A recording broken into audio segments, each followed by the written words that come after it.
O sistema InfoJude. Como usar esse sistema para descobrir bens do executado? Obviamente que para falar desse sistema, é necessário que a gente deixe claro aqui o que é esse sistema. Tem gente que não sabe, é natural, é normal. Quando eu trago a experiência prática, eu passo por alguns conceitos básicos, porque se você pula o básico, ele pode te fazer falta lá na frente, tá bom? Então, o sistema InfoJude é um sistema informatizado, né, através do qual os juízes de direito, os magistrados de todo o Brasil e também servidores delegados pelos magistrados podem acessar informações lá na Receita Federal do Brasil. Então, a Receita Federal do Brasil, que recebe informações patrimoniais de todos os cidadãos, ela tem lá o sistema dela. O juiz ele pode, então, através do InfoJude, é um sistema informatizado com um login e com uma senha, entrar lá no sistema da Receita Federal e puxar informações que podem ser relevantes para um processo. Informações patrimoniais, informações cadastrais, como nós vamos ver aqui na nossa aula. Então, o InfoJude, tá, é um sistema informatizado. É como se fosse um programa de computador. Então, eu, Zé, na minha atividade de juiz do dia a dia, eu recebo lá um pedido de um exequente para acessar o InfoJude. Eu vou lá no site do InfoJude, digito o meu login e a minha senha e digo lá no site, ó, me dá a declaração de imposto de renda desse CPF. E o sistema me dá. Eu, Zé, então, acesso diretamente, de forma eletrônica, as informações da Receita Federal. Mas olha, nem sempre foi assim. Antigamente não era assim, tá? O sistema InfoJude, se não me falha a memória, acho que ele é de 2007. Antes de 2007, eu já era magistrado. E como que a gente fazia isso? Através de ofício de papel. Se eu quisesse saber a declaração de imposto de renda de uma pessoa, eu mandava um ofício de papel pelo correio mesmo, lá para a delegacia da Receita Federal. Chegava lá, um funcionário abria, falava, o juiz, o Zé, está querendo saber a declaração de imposto de renda do fulano. Ah, tá bom. Ele entrava no sistema dele, imprimia a declaração de imposto de renda, colocava no envelope, mandava pelo correio para o Zé. Isso levava, às vezes, 6 meses. 1 ano, por incrível que pareça. Imagina no interior. No interior, onde não tem delegacia da Receita Federal, tinha que ir para outra cidade. Essa simples informação levava muito tempo para chegar. É claro que com a informatização do processo, com o avanço tecnológico, alguém teve a brilhante ideia de falar, opa, se o juiz manda uma carta lá para o funcionário acessar o sistema, imprimir um relatório e mandar para o juiz, por que não deixar o juiz acessar diretamente o sistema com um login e com uma senha? E foi o que aconteceu. Agora, essa informação ela é obtida de forma instantânea. Ela é mais rápida, é o sistema mais rápido de todos. Eu entro lá no sistema do InfoJude e solicito a declaração de imposto de renda do João e o InfoJude me dá na hora, exatamente na hora. Tá? Eu não preciso esperar 24 horas, não preciso esperar 48 horas, não. E também uma outra informação importante. Essa informação, essa pesquisa, não precisa ser feita por mim, pelo Zé, com o meu login e com a minha senha. Eu posso delegar para algum servidor do cartório. Eu posso, então, entrar lá no sistema do InfoJude e falar, ó, a partir de hoje, o servidor Edson, meu chefe de cartório chama Edson, o servidor Edson, ele está habilitado a fazer essa pesquisa. Antes, no comecinho do sistema InfoJude, não podia, era só o juiz. Isso tomava muito tempo do juiz. O juiz tem que dar sentença, o juiz tem que dar decisão. O juiz não tem que ficar entrando em sistema e fazendo pesquisa. Então, de uma forma bem mais prática, o juiz pode delegar isso. E tem juiz que delega para o assessor, tem juiz que delega para o sistema, para o cartório, tá? O importante é que o funcionário do juízo pode agilizar. Obviamente que o servidor só pode fazer isso mediante um despacho. O juiz despacha lá no processo dizendo, ó, autorizo a consulta no sistema InfoJude. O servidor cumpre esse despacho, tá? Não é o servidor que efetivamente vai lá, eu acho que eu vou fazer uma pesquisa no InfoJude. Não, não é assim, tá? Esse sistema InfoJude, então, como eu já disse, ele tem um manual, que são regras, tá? Regras de operação, como é que usa lá dentro, como que não usa. Eu vou te apresentar alguns detalhes aqui hoje, mas é importante que você tenha esse manual. É como se fosse um manual de uma televisão. Quando você compra uma televisão, você pode aprender a usar a televisão fuçando nela, né? Aprendendo a mexer nos botões. E a maioria das vezes é isso que a gente faz, né? Dificilmente alguém lê o manual de um eletrodoméstico. E o Infojude é a mesma coisa. Eu aprendi o Infojude mexendo, tá? Tem muito juiz que aprendeu mexendo. Tem muito juiz que nem aprendeu nem mexendo. Mas o fato é que existe um manual. Na dúvida se tem essa função, se tem aquela função, você vai ler o manual. Agora, professor, quais são os documentos, as informações que eu consigo obter através do sistema Infojude? Muita gente confunde, tá? Muita gente confunde os sistemas. O que eu consigo através desse sistema? Esse sistema é um sistema de informação, para dar informação para o juiz. Tá? O juiz não manda informação para esse sistema, por exemplo, de bloqueio de bens. Tá? O juiz recebe informações. Então eu vou te mostrar agora que é possível obter informações de pessoas físicas e de pessoas jurídicas. E vou destrinchar, vou te explicar que tipo de informação que você consegue tirar de lá. Por quê? Você sendo exequente em um processo, você sendo requerente em um processo, você sabe, se eu consigo essa informação no Infojude, eu vou pedir para o juiz fazer a consulta. Só que depois que a informação voltar, você precisa saber ler o que está lá dentro. Eu vou te ensinar nessa aula também, tá? Primeiro eu vou te falar que tipo de informação que você consegue receber. Depois eu vou te ensinar como ler e traduzir essas informações para o seu processo, beleza? Que tipo de documento, que tipo de informação o juiz consegue obter, a pedido da parte, obviamente, através do sistema Infojude? Eu separei em pessoas físicas e pessoas jurídicas. De pessoa física, então, você consegue obter, consultando o Infojude, você consegue descobrir o número do CPF. Imagina que você tem um processo em que você não sabe o número do CPF da parte, isso é bem comum. Você pode pedir para o juiz, consulta o sistema do Infojude e obtém para mim o CPF. Professor, o que é CPF? Bom, cadastro de pessoa física. Toda pessoa que nasce aqui no Brasil hoje é obrigatório se cadastrar perante a Receita Federal. É como se cada um de nós recebesse um carimbo lá. Sabe o boi que é carimbado? A gente recebe o carimbo da Receita Federal com o nosso número. Imagina que cada um tivesse o número tatuado aqui no braço. Isso é o cadastro de pessoa física. Toda pessoa física que nasce recebe lá o carimbo. Então, se você, em um processo, em todo processo, você precisa dos dados de qualificação de uma pessoa. Se você não tem, essa é uma alternativa. Juiz, consulta para mim o Infojude e obtém o CPF da parte. Tá? Essa é uma informação básica. Você também consegue, através de pesquisa no Infojude, descobrir e ter acesso à declaração de imposto de renda das pessoas. Tá? Professor, o que é a declaração de imposto de renda? Bom, se você não sabe, agora em 2020, aliás, todo ano, né, a Receita Federal do Brasil, ela baixa uma instrução dizendo quais pessoas devem apresentar uma declaração dos seus bens e direitos para a Receita Federal. Agora, em 2020, toda pessoa que teve rendimento tributável no valor igual ou superior a R$28 mil, é 28.559, está aqui no nosso mapa, era obrigada a declarar imposto de renda. Só essas pessoas? Não. Tem alguns outros critérios, mas só para você ter uma noção. Para você saber que não é todo mundo, então uma criança que não tem rendimento nenhum não precisa declarar imposto de renda. Mas quando a pessoa tem renda mínima no valor que eu coloquei aqui, ó, anual, obviamente, de R$28 mil, 559 R$28.559,70, essa pessoa é obrigada a fazer a declaração de imposto de renda. Então você consegue acessar essa declaração. Lembra que daqui a pouco eu vou te ensinar como ler essa declaração, que é o ponto mais importante da aula.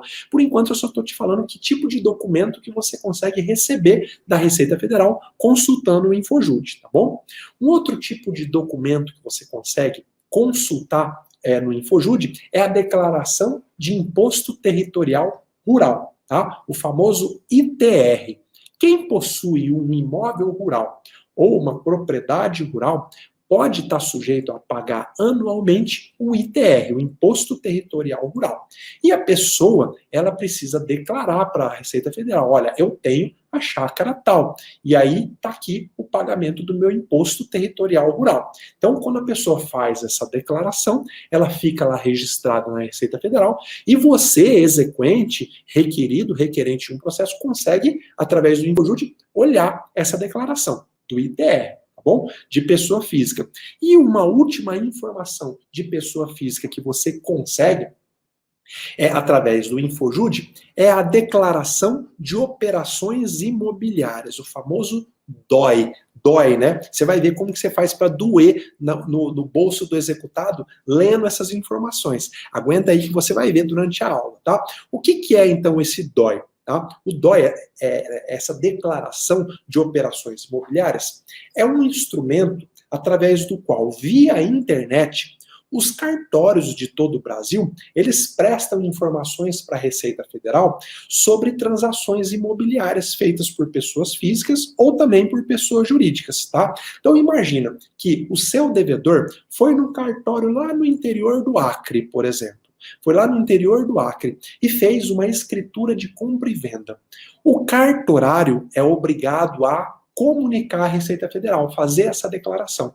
Não é o devedor que faz, quem faz é o cartorário. E se o cartorário não fizer, ele está inclusive sujeito a multa. Então, o cartorário faz essa comunicação. Ó, o João comprou do José o imóvel tal. E essa declaração fica lá na Receita Federal. Veja, essa declaração quem faz é o cartorário, não é o devedor. Então você vai ver mais para frente como que você pode usar a pesquisa dessa declaração para ter sucesso na sua execução, tá bom? Fica comigo. Vamos repetir então de pessoa física que informação que você consegue tirar no InfoJude? Primeiro, o número do CPF. Depois, a declaração de imposto de renda, de todos os anos pretéritos, inclusive, né? Depois, a declaração de imposto territorial rural e depois a DOI, declaração de operações imobiliárias. E pessoa jurídica? Muda alguma coisa? Muda. Obviamente que as declarações de pessoa jurídica são um pouquinho diferentes. Por isso que eu coloquei aqui no nosso mapa mental alguns itens, e inclusive tem um item a mais que você consegue obter das pessoas jurídicas. Você consegue descobrir o número do CNPJ, né, Cadastro Nacional de Pessoa Jurídica, assim como as pessoas físicas, toda pessoa jurídica, quando nasce, recebe um número, um carimbo, imagina um carimbo nas costas lá da empresa, o número do CNPJ. Tá? Às vezes você vai entrar com uma ação contra uma empresa, mas você não tem o número do CNPJ.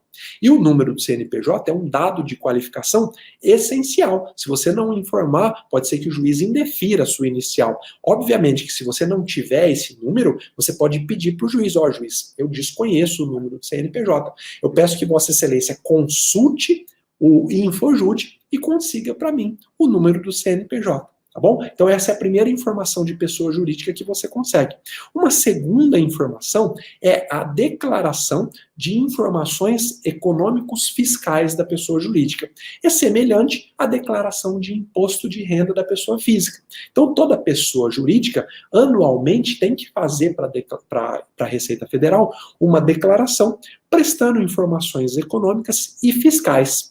Então você consegue acessar esses dados que foram informados pela própria empresa. Nós vamos ver mais para frente como tirar proveito desses dados. Como eu disse, o ouro dessa aula não está em descobrir o tipo de informação que você consegue, mas como ler essas informações. É isso que você só tem na prática, tá bom?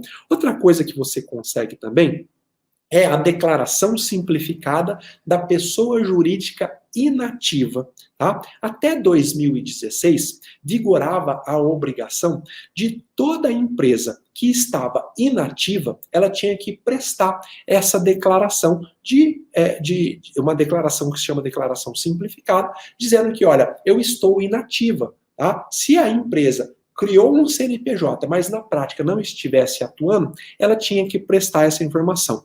A partir de janeiro de 2016, houve a extinção dessa declaração simplificada. Tá? As empresas inativas, elas passaram a ser obrigadas a apresentar a declaração de débitos e créditos tributários federais. Professor, isso é importante que eu saiba? Você não precisa se preocupar com essas nomenclaturas. Você só precisa saber que é possível descobrir, consultando o InfoJude, quando uma empresa está inativa ou não. Tá? É só isso que você precisa saber. Não se preocupa com essas nomenclaturas, não se preocupa em gravar o número da instrução normativa da Receita Federal que eu coloquei aqui, só coloca na sua cabeça assim, é possível então eu descobri, consultando o InfoJude, se uma empresa se declarou inativa ou não. E eu vou te mostrar lá na frente por quê. Já posso adiantar. Imagina que ela se declarou inativa e ela continua de porta aberta, comprando e vendendo. Ela pode estar praticando um ato de simulação. E eu vou te mostrar mais lá na frente como que você faz para tirar proveito disso, tá bom? A pessoa jurídica, ela também pode prestar uma declaração de imposto territorial rural. É muito comum que uma pessoa jurídica seja proprietária de um imóvel rural. Às vezes é uma fazenda, às vezes é uma chácara, então a pessoa jurídica também presta declaração do imposto territorial rural. Você consegue descobrir se uma pessoa jurídica tem uma propriedade rural, consultando o InfoJude, tá bom? E da mesma forma como a pessoa física, toda transação imobiliária, todo negócio de compra e venda, de doação, de oneração de bens feito por uma pessoa jurídica, o cartório é obrigado a emitir a DOI, a Declaração de Operações Imobiliárias, tá bom? Agora você já sabe tudo o que o juiz consegue acessar no InfoJude. Quais são os dados do devedor que eu preciso ter para conseguir usar o sistema InfoJude? Bom, eu vou te falar. Lembra que nós acabamos de falar que você consegue descobrir os dados de identificação, CPF e CNPJ, e as declarações. Obviamente, como que você vai descobrir o dado do CPF do devedor sem dar para o juiz um mínimo de informação? Você vai virar para o juiz e vai falar assim, juiz, o nome do devedor é José da Silva, descobre aí para mim o CPF. Se o juiz bater lá no InfoJude José da Silva, vai aparecer 1.350.000 José da Silva, homônimos. Então, o sistema InfoJude, ele consegue cruzar alguns dados para descobrir o CPF ou o CNPJ. Quando se trata, então, de pessoa física, você precisa informar para o juiz, para que ele consiga descobrir o CPF, no mínimo, o nome da pessoa combinado com o nome da mãe, o nome da pessoa combinado com a data de nascimento, o nome da pessoa combinado com o lugar onde ela nasceu, a cidade e o município. O sistema, ele cruza esses dados para eliminar a possibilidade de homônimo, para o juiz não correr o risco de te passar um CPF de um devedor que tem o mesmo nome que o seu, mas não é o seu devedor. Então eu coloquei aqui no mapa os dados mínimos que você precisa. Ah, professor, eu não tenho esses dados mínimos. Ó, meu amigo, então fala para o seu cliente, ó, você fez um negócio com um andarilho, com uma pessoa que você não conhece, e agora você quer que eu faça um milagre? Fala para ele, ó, eu sou advogado, eu sou Jesus, eu não vou fazer milagre. Ele precisa te trazer um mínimo de elemento. É claro que há outros mecanismos de você descobrir dados do devedor. Inclusive, eu fiz uma aula sobre isso, tá? Depois você pode procurar no YouTube como descobrir dados e endereço do devedor. A aula agora não é sobre isso, eu só estou te mostrando que para você pedir para o juiz te ajudar a descobrir o CPF de uma pessoa, você precisa dar mínimos dados para ele. Quais são os dados que ajudam o juiz? O nome da pessoa, obviamente, o nome da mãe, data de nascimento, e o estado e a cidade que a pessoa nasceu. Isso daí, você tendo pelo menos 2 desses elementos, o juiz já consegue fazer a pesquisa do CPF, tá bom? É claro que dificilmente vai ter uma pessoa com o mesmo nome e com o mesmo nome da mãe, com a mesma data de nascimento. Pode ter? Pode, são gêmeos, né? Agora é um pouco difícil o pai e a mãe colocar o mesmo nome em 2 filhos gêmeos. Mas, meu amigo, eu já vi acontecer de tudo nessas pesquisas no InfoJude. O fato é que você precisa dar elementos mínimos para o juiz. Se for pessoa jurídica, quais são os elementos mínimos que você precisa dar para o juiz para ele descobrir o CNPJ? Bom, o nome empresarial, às vezes você tem lá o nome empresarial, o nome de fantasia, o CPF do responsável, às vezes você sabe o CPF do responsável, e também o município e o estado da sede da empresa. Mais uma vez, você não precisa dar todos esses dados, você pode dar pelo menos 2. Com 2 dados desse combinado, o sistema já te dá uma relação.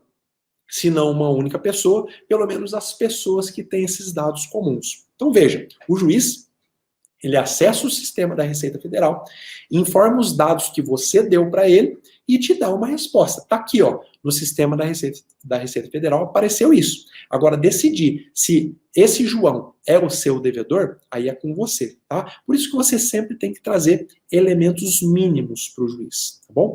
Eu acabei de te falar, então, como você ajuda o juiz, usando o InfoJude, a descobrir o CPF e o CNPJ. Mas e para ter acesso a todas aquelas declarações, ó, todas essas declarações que nós falamos aqui de pessoa física e de pessoa jurídica? Obviamente, é só você informar para o juiz o CPF ou o CNPJ. Se você tem o CPF do Zé, você fala para o juiz, juiz, consulta aí declaração de imposto de renda do Zé, consulta aí DOI em nome do Zé e consulta aí TR em nome do Zé. O juiz manda lá o CPF do Zé e a Receita Federal devolve todos esses elementos, tá bom?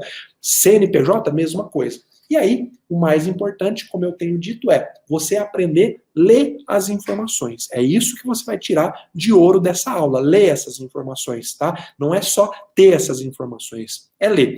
A pergunta é, ter acesso a essas informações do devedor ou de qualquer pessoa não fere o sigilo fiscal do requerido?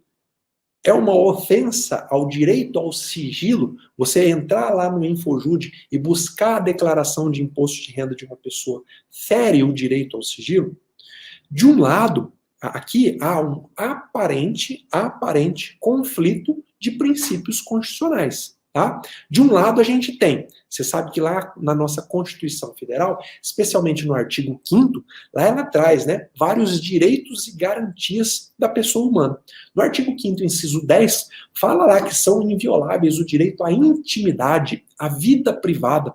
Bom, se eu, juiz, estou entrando lá na declaração de imposto de renda, eu estou conhecendo a intimidade da pessoa, eu estou conhecendo a vida privada, eu sei quanto que ela ganha, eu sei qual que é o salário dela, qual que é o 13º, quais são os bens que ela tem. Seria uma aparente violação à intimidade. Também há na Constituição Federal, lá no artigo 5º, inciso 11, o direito à proteção aos dados pessoais. Fala aqui, ó, é inviolável o sigilo da correspondência, das comunicações, dos dados e das comunicações telefônicas. Então há uma proteção à intimidade. Tá? Esse é um lado da moeda. Mas do outro lado, nós temos dois princípios constitucionais que são igualmente fortes. O primeiro deles é o direito ao acesso à justiça. O artigo 5º, inciso 35 da Constituição Federal, fala assim, a lei não excluirá da apreciação do Poder Judiciário lesão ou ameaça ao direito. O que esse dispositivo quer dizer? Fala, meu amigo, você não pode lesionar o direito de uma pessoa e ficar por isso mesmo. O Poder Judiciário precisa garantir que esse direito seja reparado.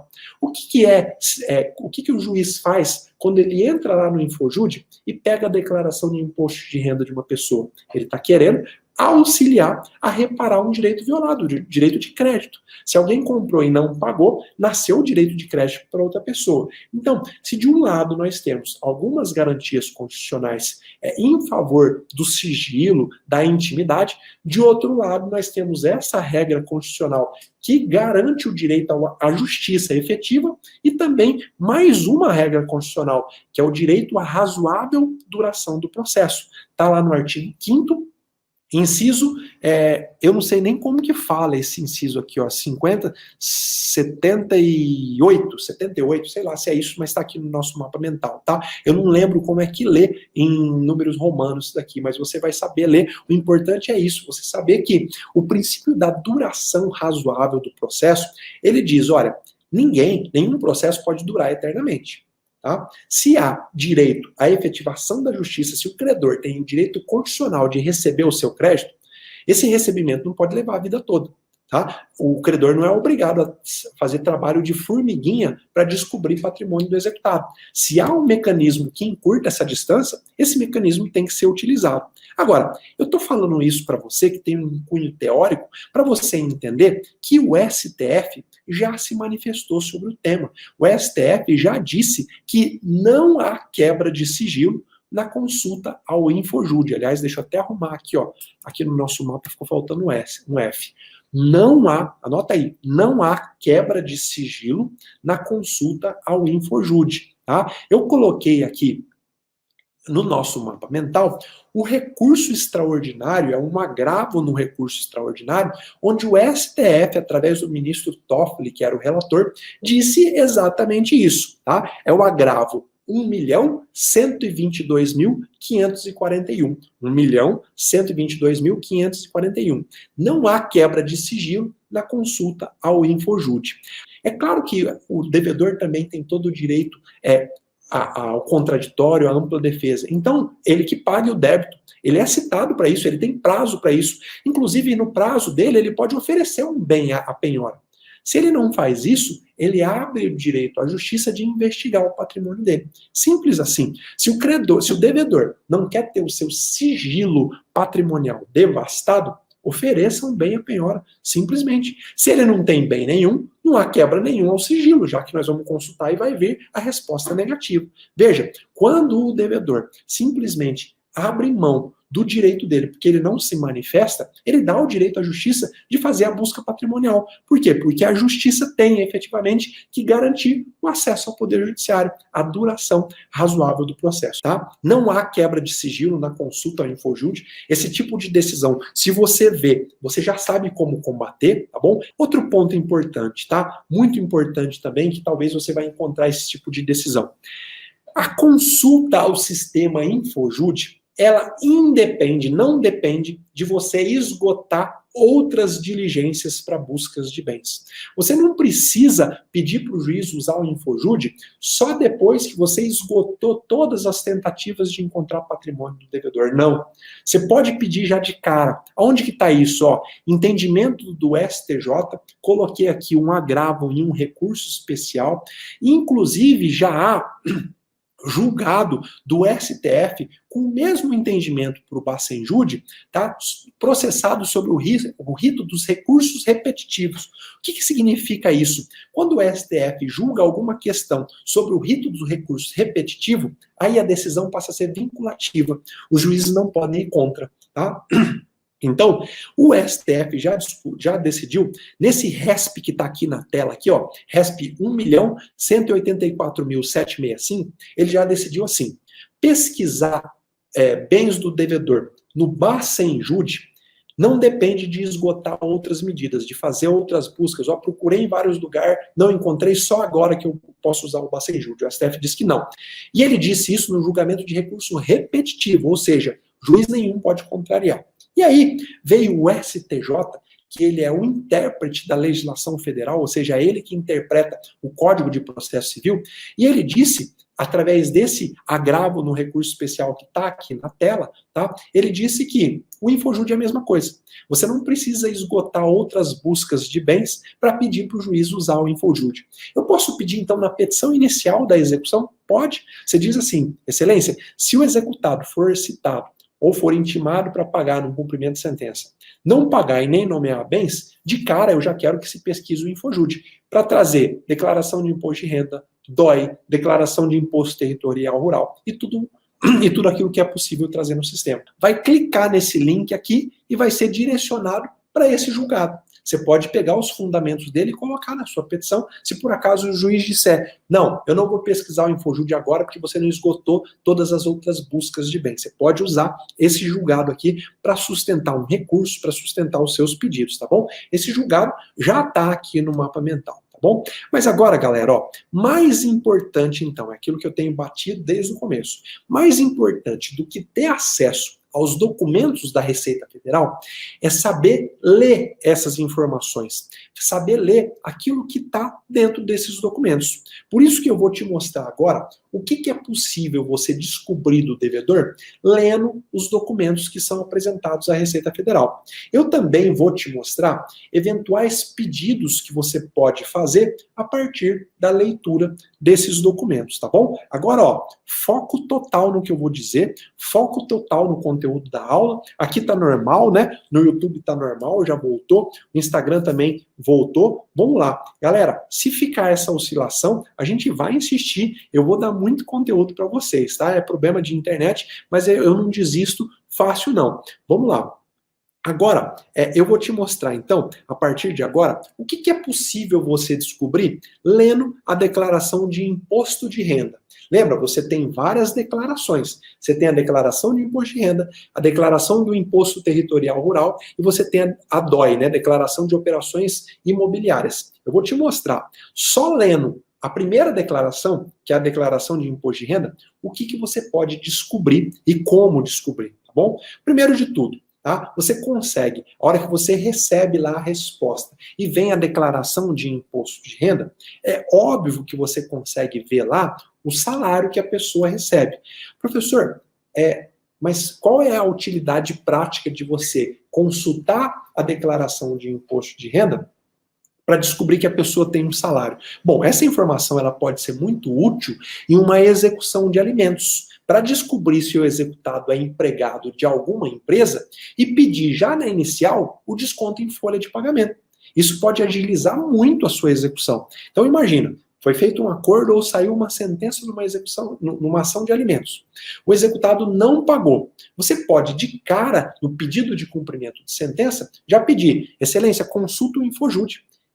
Vindo a declaração, você vai ver lá na declaração, tem um campo da declaração do imposto de renda, onde ele informa proventos, salários recebidos de pessoa jurídica. Opa, ele é empregado da empresa tal. Você já peticiona imediatamente, antes da citação dele, para que a empresa seja notificada, para já descontar em folha o salário dele e depositar para o alimentado, para o exequente. Tá? Então, com essa simples consulta ao Infojud, você já economiza um tempo gigantesco e já consegue pôr a mão no dinheiro do executado. Esse é um simples exemplo, tá?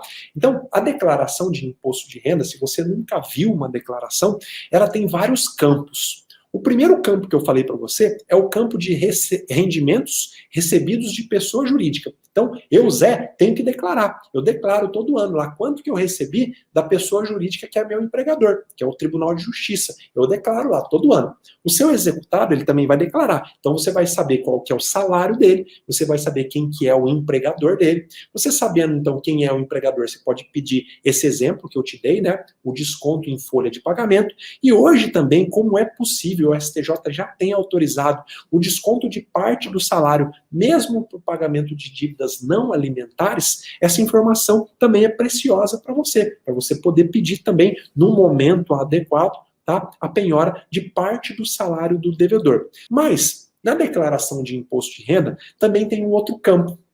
O campo que a pessoa tem que preencher, esse campo se chama rendimentos recebidos de pessoas físicas. Tá? Por exemplo, se eu, José, tenho uma casa, ou tenho a posse de uma casa, e eu alugo para uma pessoa, todo ano eu preciso declarar para a Receita Federal o aluguel que eu recebi. Tem lá um campo para eu declarar todo mês, janeiro, fevereiro, março, abril, e o valor. E quem é o inquilino, quem efetivamente que aluga esse imóvel de mim. Muitas vezes, e aqui está o ouro da informação, olha aqui no mapa, ó, muitas vezes o devedor do seu processo, ele recebe um aluguel de um bem que não está registrado no nome dele. Ele não registra o bem justamente para fugir dos credores, mas ele declara esse aluguel no imposto de renda. Então imagina que você recebeu a declaração de imposto de renda no processo. Vai lá no campo lá, né, relativo aos rendimentos recebidos de pessoa física e vê que o seu devedor recebe o aluguel de uma casa. Essa casa não está registrada no nome dele, você já fez busca no cartório de registro de imóveis no acionado. Você vai pedir, então, para o juiz a penhora desse aluguel e o juiz vai intimar o locatário para depositar em juízo. Veja, você nem precisa do contrato de aluguel, porque foi o próprio executado que declarou para a Receita Federal que ele recebe aquele aluguel. Tá? Então, você consegue, com essa sacada, descobrir uma informação que talvez você nunca ia ter acesso se você não souber ler a declaração de imposto de renda. Tá bom? Mas você também pode ir além. Você pode pedir que aquele bem imóvel que o executado fala que ele aluga, que ele seja bloqueado pelo juízo até que o executado esclareça a questão referente à propriedade. Ó, como é que o executado recebe o aluguel de um bem se lá na matrícula do bem, esse bem não está registrado no nome dele, nem tem um usufruto em favor dele? Então você pode, excelência, temos aqui uma aparente ocultação de patrimônio. Eu quero que vossa excelência anote uma restrição de venda desse bem e intime o executado para que ele esclareça essa situação. Porque se ele não esclarecer, você vai penhorar o bem. Você não vai penhorar só o fruto, só o aluguel.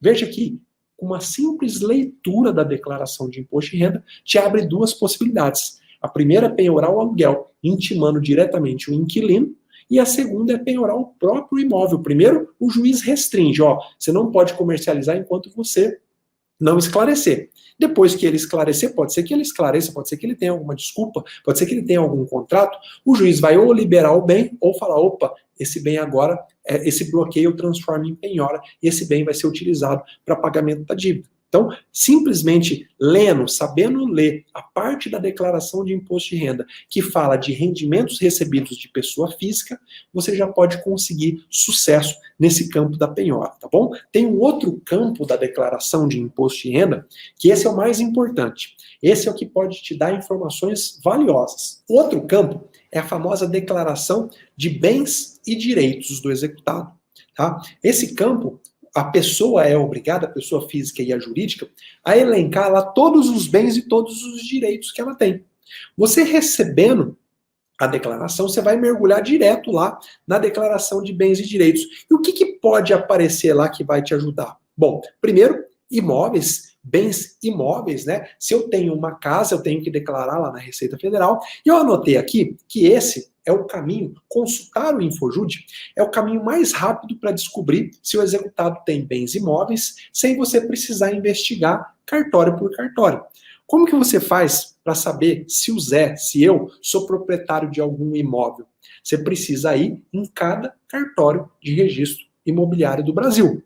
Ah, professor, mas eu já ouvi você falando que tem um sistema chamado CIREI, onde os juízes conseguem consultar eletronicamente todos os cartórios de registro de imóveis do Brasil. Sim, existe, mas nem todo juiz está cadastrado, nem todo juiz sabe sequer da existência desse sistema. Então, por isso que eu fiz questão de anotar que consultar o Infojud é o caminho mais rápido para você descobrir se o executado tem bens imóveis. Não é o único caminho, mas é o mais rápido. Lembra que eu disse que a consulta ao Infojud é instantânea? O juiz entra, clica, já vem, ele já coloca no processo e te informa. É o caminho mais rápido. Tá? Hoje também há alguns sistemas que o próprio advogado pode usar, pagando, obviamente, uma pequena taxa. Há empresas que ajudam a fazer buscas patrimoniais. Isso é um assunto para outra aula. O que eu estou te dizendo hoje é que consultando a declaração de imposto de renda através do Infojud, você consegue, através desse caminho mais rápido, descobrir bens imóveis. Mas não é só, várias outras coisas. Você consegue descobrir também se o executado tem plano de previdência privada. Tá? Eu ensino em outros vídeos, você pode procurar depois no YouTube, quando que é possível penhorar previdência privada.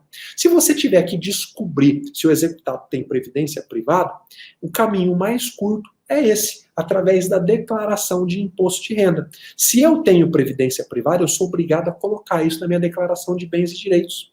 Se você não fizer essa pesquisa através do Infojud, você teria que pedir para o juiz oficiar para todas, para as dezenas, talvez centenas de empresas de previdência do Brasil. E aí você ia demorar 1 ano, 2 anos para descobrir. Se você vai direto na fonte de informação do próprio executado, você já descobre, ele tem plano de previdência privada, então eu vou aplicar a dica do Zé de penhora do plano de previdência privada. E aí você pode consultar em outra aula, onde eu te ensino como penhorar a previdência privada. Mas outra coisa que você consegue descobrir também só lendo a declaração de imposto de renda são direitos autorais, direito de invenção ou patente. Isso é muito comum em empresa, tá? Empresa costuma ser detentora de direitos autorais, de direito de invenção, de patente de algum equipamento. E o caminho mais fácil de você descobrir se há esse direito é lendo a declaração de imposto de renda. Como esses direitos, eles têm valor econômico, obviamente que eles podem e eles devem ser penhorados. Imagina que você descobre que a empresa devedora do seu cliente tem lá o registro da patente de uma máquina. Opa, esse registro tem valor econômico, tanto é que ele está na declaração de bens e direitos. Se você não encontrou nenhum outro bem, você fala, juiz, eu quero que se penhore o direito à patente de determinada máquina. Meu amigo, no mínimo a empresa vai correr para fazer um acordo, porque ela não pode perder aquela patente. E a patente de um medicamento? Quanto vale a patente de um medicamento? E uma invenção? Quanto vale? Isso tem valor econômico. Se você não descobre assim na declaração de imposto de renda, há um caminho, né? Obviamente que há lá o instituto responsável pelos registros de marcas e patentes, mas é muito mais complexo de você descobrir. Lendo, sabendo ler a declaração de imposto de renda, você descobre se há direitos autorais, direito de invenção ou patente. Eu, por exemplo, eu tenho obras escritas, eu recebo direitos autorais de algumas editoras. Como que você vai descobrir isso? Lendo a minha declaração de imposto de renda. Não tem como você mandar um ofício para todas as editoras do Brasil perguntando, o Zé, meu devedor, ele tem aí com você algum direito autoral? Então esse é o caminho mais rápido, mais breve. Outro bem, aliás, outro direito que você consegue descobrir lendo a declaração de imposto de renda são títulos de clubes. Tá? Antigamente era muito mais comum, né, e tinha muito mais valor comercial o título de um clube. Aqui na cidade onde eu moro, tinha um clube que chamava Rádio Clube. Era caríssimo para você ser sócio do Rádio Clube. Hoje não vale mais nada, hoje as pessoas dão até para não ter que pagar a mensalidade. Mas antigamente tinha muito valor. Aliás, hoje eu nem sei como é que é, mas o fato é que até quando eu fui sócio desse clube, chegou uma época que não tinha mais valor. Porque antigamente clube era uma coisa bem legal, né? Hoje a maioria das pessoas tem piscina em casa, mora em condomínio, ou nem tem interesse mais em frequentar clube. Mas enfim, clube, em alguns lugares, tem valor econômico, título de clube. Como que você descobre isso? Lendo a declaração de bens e direitos. E obviamente que se isso tiver valor econômico, se a pessoa coloca na declaração de imposto de renda, é que tem valor econômico. Isso é possível de ser penhorado. Tá? Uma outra coisa aqui, isso aqui é uma novidade, tá? Até bem pouco tempo atrás isso não existia. As pessoas que são proprietárias de criptomoedas, e isso vale para qualquer criptomoeda, pode ser Bitcoin, qualquer outro tipo de criptomoeda existente, a Receita Federal passou a obrigar que as pessoas declarem no imposto de renda a propriedade de criptomoeda. É óbvio que quem usa criptomoeda para esconder patrimônio, para desviar dinheiro aí de organizações criminosas, dificilmente essa pessoa vai declarar no imposto de renda que tem criptomoeda. Mas algumas pessoas de bem usam criptomoedas e declaram. E a única forma, aliás, a única não, né? Mas a forma mais rápida e mais fácil de você descobrir se o seu devedor tem criptomoeda é lendo a declaração de bens e direitos lá na declaração de imposto de renda dela. Outra coisa que você descobre também é a propriedade de barco e avião.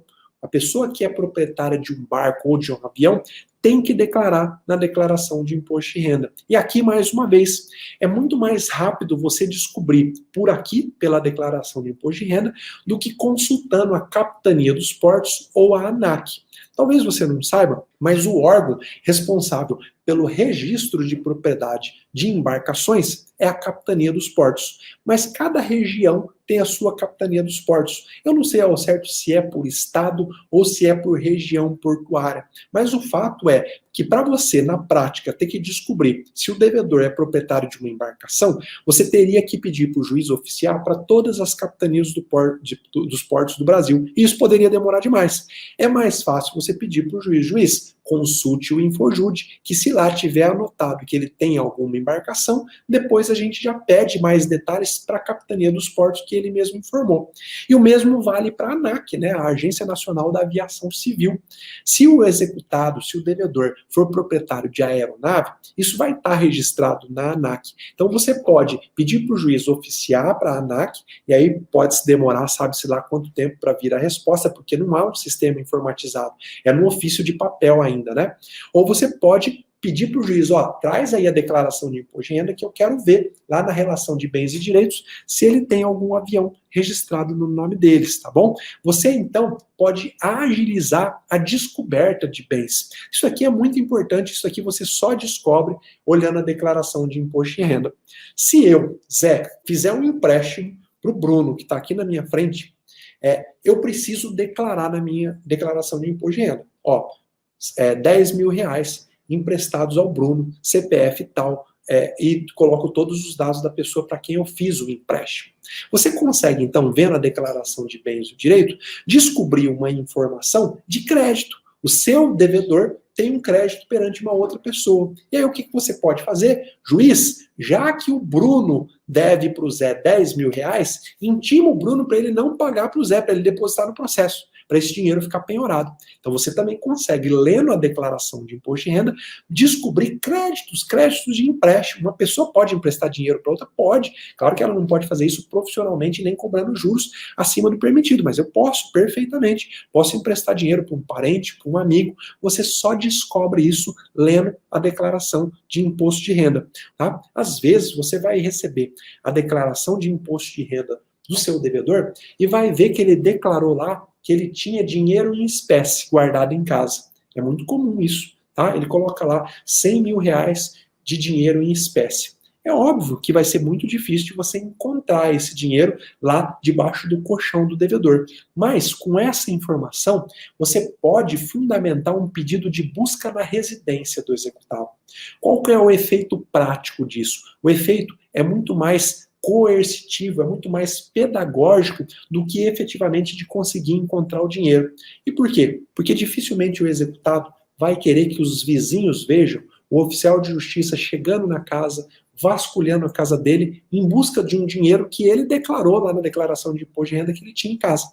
Às vezes ele vai se sentir humilhado perante a mulher, perante os filhos, e qual que é o efeito prático disso? Quando você pede isso, ele corre para te procurar para fazer um acordo. Não talvez porque você vai encontrar o dinheiro, porque o dinheiro ele pega e some, tira da casa, mas para evitar o constrangimento de ter lá o oficial de justiça na casa dele, as pessoas na casa dele, tá bom? Outra coisa que você consegue descobrir só lendo a declaração de bens é participação societária. Como que eu sei se o executado é sócio de alguma empresa? Você consegue descobrir se ele é sócio de alguma empresa lendo a declaração de imposto de renda. Mas o mais importante está aqui, ó. Você consegue descobrir se ele se desfez de alguma cota para fraudar credores. E aqui a gente começa a ir um nível acima. Uma coisa é você ler o que está escrito, outra coisa é você raciocinar sobre o que está escrito. Imagina, então, como que você faz hoje para descobrir se o seu devedor é sócio de alguma empresa? Bom, muito provavelmente você consulta a junta comercial ou você consulta o site que eu já ensinei para os meus alunos aqui, que é a redesim.gov.br. Esse site é um site do governo federal, onde você bate o nome da pessoa e sai lá todas as empresas que essa pessoa tem participação societária. Mas a junta comercial e a Redesim, elas não vão te mostrar se o devedor se desfez de alguma cota social para fraudar credores.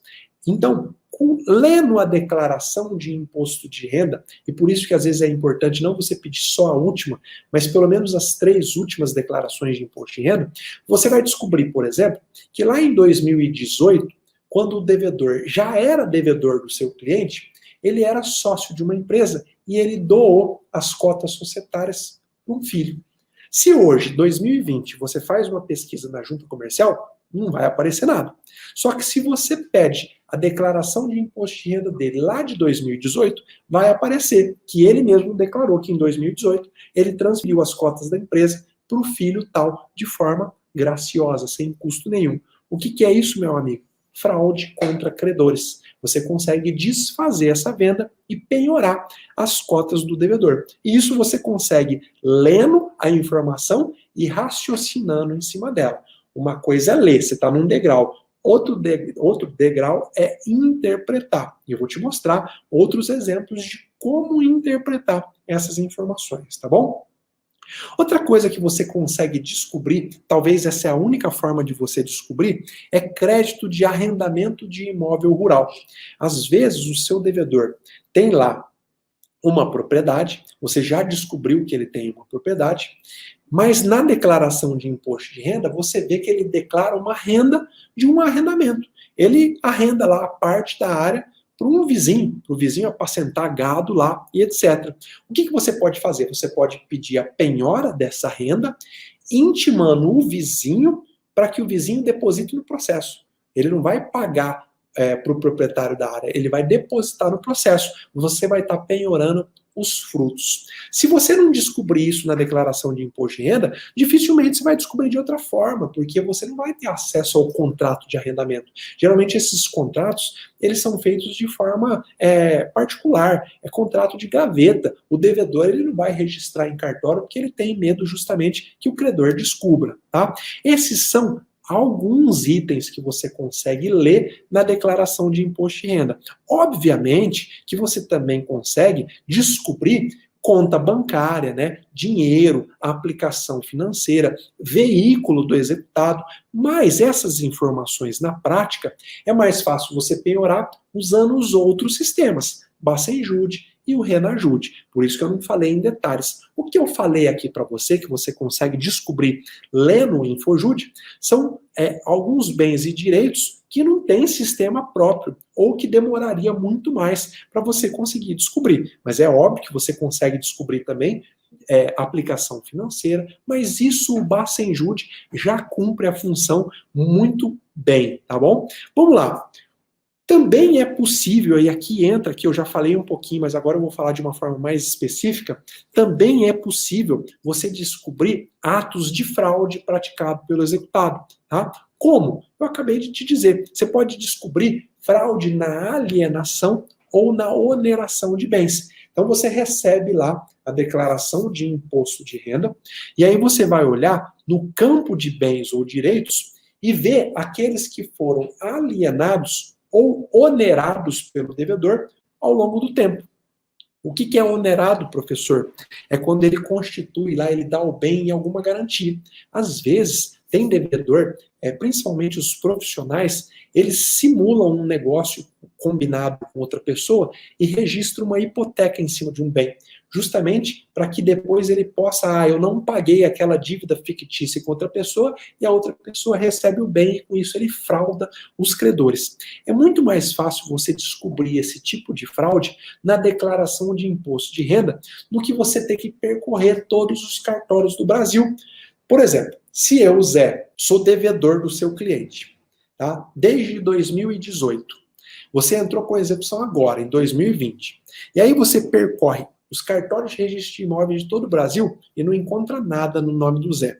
Mas na declaração de imposto de renda, você descobre que no ano passado eu me desfiz, eu vendi um bem para uma outra pessoa.